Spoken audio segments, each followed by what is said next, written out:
Alors, qui sont ces femmes et ces hommes qui ont osé la liberté, qui ont osé se dresser contre l'esclavage? Oui, ces hommes et ces femmes dont on va faire le portrait, et je pense plusieurs dizaines, peut-être presque, peut-être même une centaine de personnages qui ponctuent toute cette histoire et ces 4 siècles.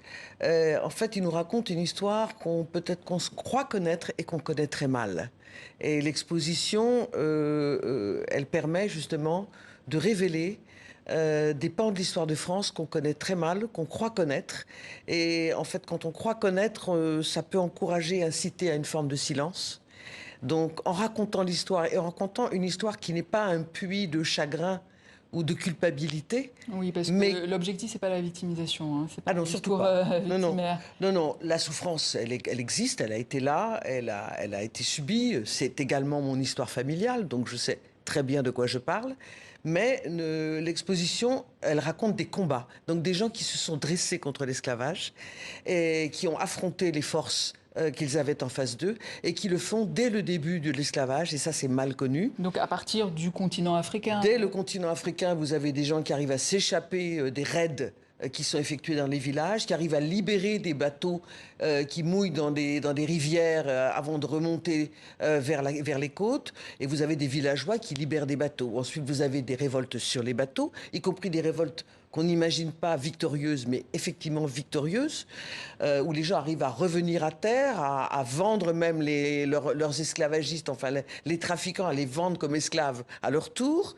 Et puis, vous avez évidemment l'essentiel de l'exposition, ce sont les révoltes Oui. et les insurrections qui vont amener jusqu'à la première abolition en France en 1794, mais qui sont précédées de presque 2 siècles de révoltes et d'insurrections. Alors, il y a eu le premier soulèvement, c'était en 1791 à Saint-Domingue, l'actuel Haïti, mais ça ne va pas durer, hein. Il y a Napoléon Bonaparte qui a rétabli l'esclavage en 1802. Alors, vous le disiez, au début, les gens fuyaient, mais après, il y a eu une réelle organisation Non, vous avez autour ce de qu'on la appelle résistance, en fait. le petit marronnage et le grand marronnage. Marronnage étant la fuite de l'esclave qui se réapproprie sa vie et qui réorganise sa vie à l'extérieur de l'univers concentrationnaire de la plantation où il travaillait, où il était forcé de travailler. Et là, vous avez effectivement des gens qui s'échappent individuellement, mais vous avez également des communautés marronnes qui s'organisent, et c'est le cas en Guyane, c'est le cas en Jamaïque, à Cuba, même à Saint-Domingue. Et à Saint-Domingue, le terrain s'y prête parce que c'est une île qui est très montagneuse. Le mot Haïti en langue taïno veut dire montagneuse.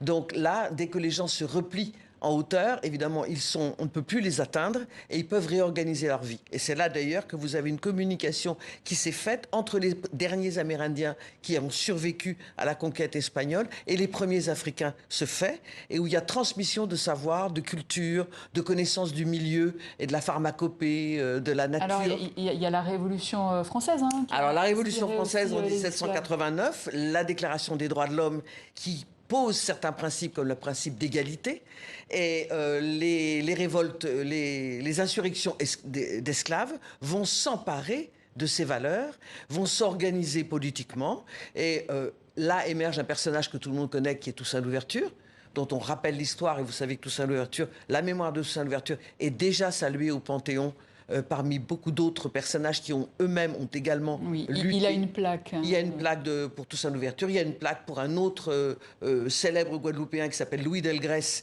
et qui, lui, s'est opposé au rétablissement de l'esclavage par Bonaparte, parce qu'on ne sait pas en France qu'il a fallu abolir l'esclavage 2 fois.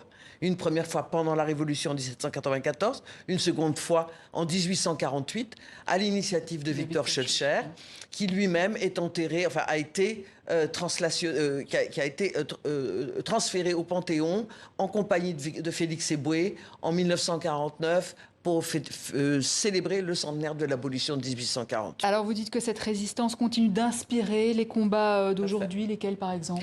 Mais des combats même tout de suite après 1848. Vous avez les esclaves fuient des plantations, vous avez ce qu'on appelle l'engagisme, où on est allé chercher des travailleurs de l'Inde, des travailleurs chinois et même de l'Afrique, et qui ont été embauchés à vil prix pour travailler sur des plantations où les esclaves ne voulaient plus travailler. Et eux-mêmes, un homme comme Sidan Barom, dont nous parlons dans l'exposition, c'est un homme qui s'est battu pendant plus de 25 ans pour obtenir la citoyenneté de ces travailleurs engagés, comme on disait. Et puis maintenant, aujourd'hui, évidemment, le racisme, puisque on montre aussi dans l'exposition comment le racisme naît de l'histoire de l'esclavage, comment cette division en races naît à ce moment-là. Et donc, les gens qui aujourd'hui combattent le racisme et qui l'ont fait tout au long du 19e et du 20e siècle, appartiennent à ces combats et font vivre les idées qui ont conduit les combats. Et même pendant la Deuxième Guerre mondiale, vous avez beaucoup de représentants de gens qui étaient déjà ou des élus ou des soldats, d'ailleurs, il y a aussi des soldats, se sont engagés dans la résistance parce qu'ils savaient résister. Et il y avait une tradition familiale et culturelle de la résistance. Très intéressant. Donc, je vous invite à aller voir cette expo. Ce sera au Panthéon du 9 novembre au 11 février prochain. Florence Alexis, merci. Merci à vous.